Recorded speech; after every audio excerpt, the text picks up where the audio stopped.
Hello friends, welcome to our YouTube channel The MedQuanta. In continuation of our previous video on alveoli, here is a fourth slide which is diagrammatic representation of alveoli. So let's start. ये जो diagram है ये NCERT में भी दिया हुआ है. Let me show you. और इसका क्या इम्पोर्टेंस है वो भी मैं आपको बता देती हूँ. उसके बाद फिर मैं आपको इसका लेबलिंग बताऊँगी. So here is the new edition of NCERT जिसमें ये डायग्राम दिया हुआ है. और ये डायग्राम फ्रीक्वेंटली पूछा जाता है केवल डायग्राम देख के, और इसकी लेबलिंग पूछी जाती है. लाइक ये आपको डायग्राम दे देंगे और ये जो लेबल्स है ये एम्प्टी छोड़ देंगे. फिर आपसे पूछेंगे कि इसकी मार्किंग क्या है, इसकी क्या है, इसकी क्या है, इसकी क्या है और इसकी क्या है. सो आपको ये सब चीज़ें याद होनी चाहिए कि कौन सा डायग्राम पे जो लेबलिंग है वो किस चीज़ को डिनोट करती है. और इसी डायग्राम का सिंप्लीफाइड वर्जन मैं भी आपको पेज पे एक्सप्लेन करती हूँ for your better understanding. Fine, so let's start.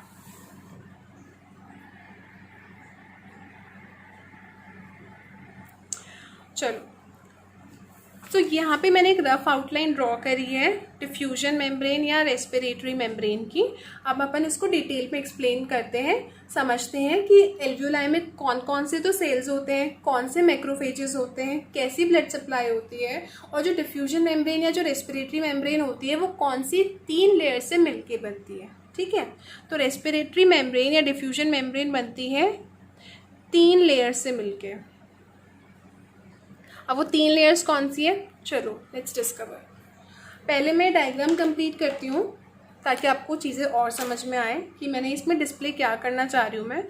तो ये तो हमने बनाया है एल्वियोलाई, और ये हमने बनाया है एल्वियोलाई के एडजॉइनिंग जो ब्लड सप्लाई होती है वो. ठीक है, अब एल्वियोलाई तो हमने बना दी. अब एल्वियोलाई में एपिथेलियम कौन सी होती है, पहली बात तो ये. दूसरी बात, एल्वियोलाई के जो 2 टाइप ऑफ सेल्स हमने पढ़े थे, pneumocytes 1 and pneumocytes type 2 in a previous video, वो हम डिस्कस करेंगे. ठीक है, तो हम ये ड्रॉ कर लेते हैं. अगर आप ड्रॉ करना चाहें तो आप मेरे साथ साथ ड्रॉ कर सकते हैं, नोट्स को लिख सकते हैं अपनी खुद की हैंड राइटिंग में. अदरवाइज़ मैं आपको नोट्स तो प्रोवाइड करा ही देती हूँ. डिस्क्रिप्शन में जो गूगल ड्राइव का लिंक होता है आप उसके थ्रू ये नोट्स को एक्सेस कर सकते हैं, इनका ज़ेरॉक्स करा सकते हैं और फिर आप अपना इनको जॉट डाउन कर सकते हैं. तो यहाँ पे हमने क्या बनाया, सिंपल स्क्वैमस एपिथेलियम, जो कि बनाती क्या है, हमारा डिफ्यूजन मेम्ब्रेन.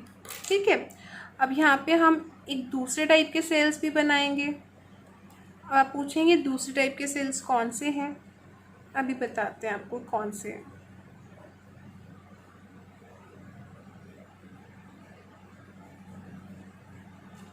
इनमें भी होगा न्यूक्लियस, सेल है तो न्यूक्लियस भी होगा.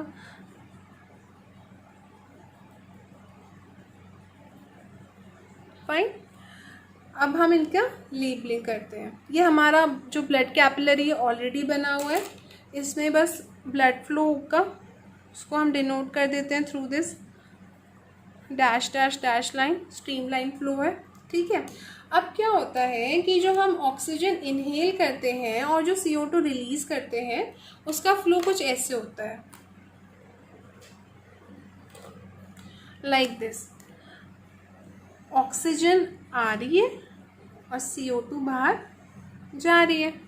तो यहाँ पे हमने डिनोट करा ऑक्सीजन, यहाँ पे हमने करा CO2.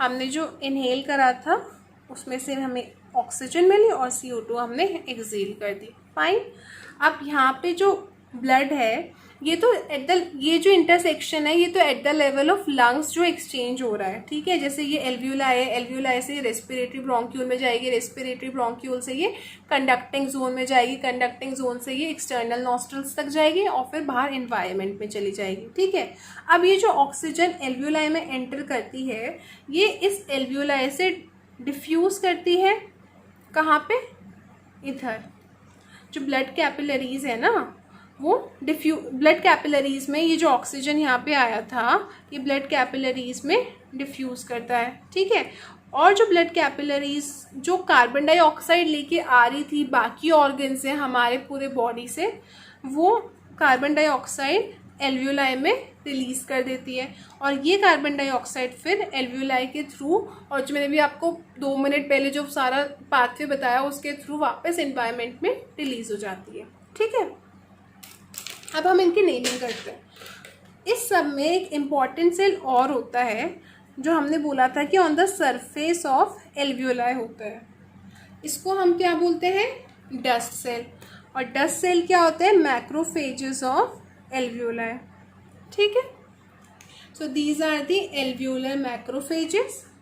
ये हो गए हमारे एल्वियोलर मैक्रोफेजेस। अब हम लेबलिंग स्टार्ट करते हैं। ये क्या है, एल्वियोलर मैक्रोफेजेस, और इनका दूसरा नाम क्या होता है, डस्ट सेल। फाइन। उसके बाद ये वाले होते हैं हमारे टाइप 2 न्यूमोसाइट्स। ऐसा कुछ फिक्स नहीं है, मैंने बस इसको डिनोट करा है फॉर ऑगमेंटिंग योर अंडरस्टैंडिंग, और कुछ नहीं है कि ये चौकोर होता है और वो लाइक स्क्वामस होता है, ऐसा कुछ नहीं है। ठीक है, टाइप 2 न्यूमोसाइट। ठीक है, ये वाला है टाइप 1 न्यूमोसाइट। टाइप 2 न्यूमोसाइट का क्या फंक्शन था, वो रिलीज करता था लेसिथिन, जो कि है एक सर्फेक्टेंट। टाइप 1 न्यूमोसाइट है ये, और ये होते हैं एक्चुअल एल्वियोलर सेल, क्योंकि इनका जो नंबर है वो भी तो ज़्यादा होता है, 95% होते हैं ये, जबकि ये 5% ही होते हैं। इनको हम सेप्टल सेल्स भी बोलते हैं, इफ़ यू रिमेंबर, हमने लास्ट वीडियो में इसको डिस्कस किया था। ठीक है, टाइप 2 न्यूमोसाइट हो गए, टाइप 1 न्यूमोसाइट हो गए, और डस्ट सेल्स हो गए। तो 3 तरीके के तो हमको सेल्स मिले। फाइन। उसके बाद हमें ये मिली ब्लड कैपिलरी, जो कि कहाँ से आ रही है, कोई भी XYZ ऑर्गन से आ रही है। यहाँ पे कोई ऑर्गन होगा, यहाँ से ये सब ऐसे गैसेस लेके आ रही है। फाइन। अब हमारा जो मेन पर्पस था इस डायग्राम को बनाने का वो ये था कि हमें ये अंडरस्टैंड करना था कि जो एल्वियोलाई जो डिफ्यूजन मेम्ब्रेन होती है या जो रेस्पिरेटरी मेम्ब्रेन होती है वो कौन सी 3 लेयर से बन के मिलती है। ठीक है, तो मैं आपको एक्सप्लेन करती हूँ कि वो कौन सी 3 लेयर से मिल के बनती है। तो हमारी जो डिफ्यूजन मेम्ब्रेन होती है वो 3 लेयर से मिलके बनती है, जो मैंने ऑलरेडी यहाँ पे बता दिया आप लोगों को। अब जो पहली लेयर होती है ना वो होती है एल्वियोलर एपिथीलियम। ये एल्वियोलाई है और ये इसकी एपिथीलियम है। तो पहली लेयर हुई एल्वियोलर एपिथीलियम। ठीक है, उसके बाद दूसरी लेयर कौन सी होएगी, बेसमेंट मेम्ब्रेन। अब आपको पता है कि कोई भी सेल और ब्लड कैपिलरी के बीच में हमें क्या मिलता है, बेसमेंट मेम्ब्रेन। तो सेकेंड लेयर क्या हुई, the basement membrane between the alveolar cell and the blood capillary adjoining to the alveoli. तो ये क्या हुआ, सेकेंड लेयर हमारी किसने बनाई, basement membrane.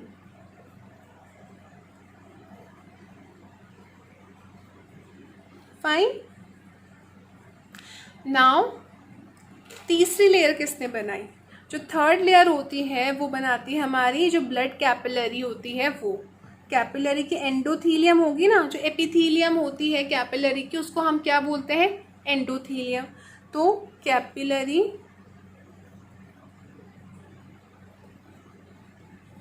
Endothelium form the third layer.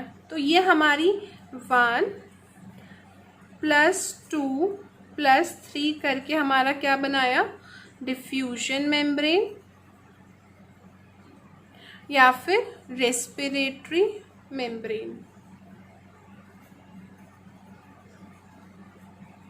आ गई बात समझ में?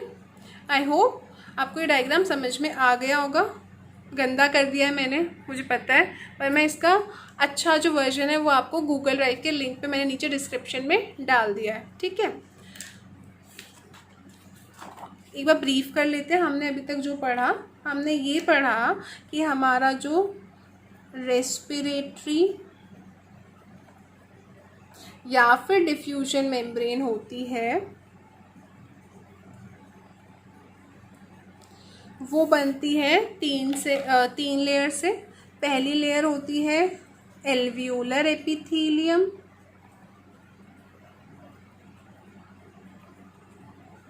दूसरी लेयर होती है बेसमेंट मेम्ब्रेन,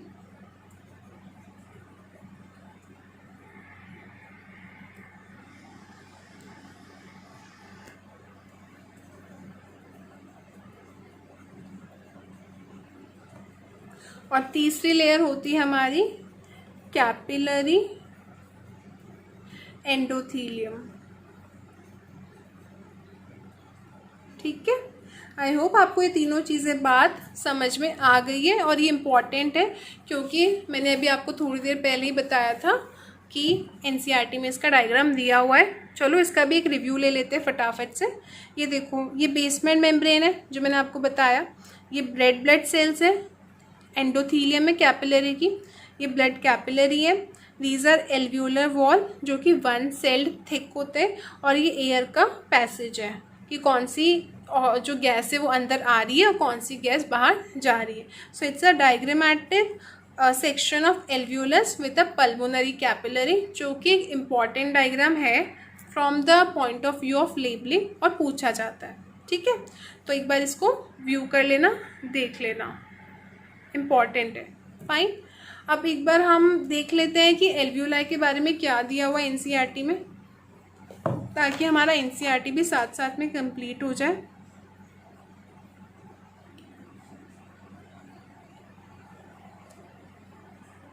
तो एनसीईआरटी में पेज नंबर 269, ये न्यू एडिशन है, इसमें दिया हुआ है कि each terminal bronchiole give rise to a number of very thin irregular walled and vascularized bag like structures called alveoli। तीनों बातें मैंने अपने नोट्स में ऑलरेडी मेंशन कर दी है। ठीक है, आ रहा है याद कुछ? फाइन, उसके बाद the branching network of bronchi, bronchioles and alveoli comprises the lungs। We have two lungs which are covered by double layered pleura with pleural fluid between them। Basically अब लंग्स का डिस्क्रिप्शन स्टार्ट हो गया, जो कि हम next video में discuss करेंगे। Fine, और वहीं पे हम रीड भी करेंगे एनसीईआरटी का पॉइंट। तो एल्वियोलाई के बारे में जो हमारे को एनसीईआरटी ने जो 2 पॉइंट दिए हैं वो यही दिए हैं कि जो टर्मिनल ब्रोंक्यूल्स होते हैं वो एल्वियोलाई बनाते हैं। Alveoli thin irregular wall and vascularised structures है, और जो नेटवर्क होता है ब्रोंकाई, ब्रोंक्यूल्स एंड एल्वियोलाई का, वो लंग्स फॉर्म करती है। So guys, thank you for watching. Thank you.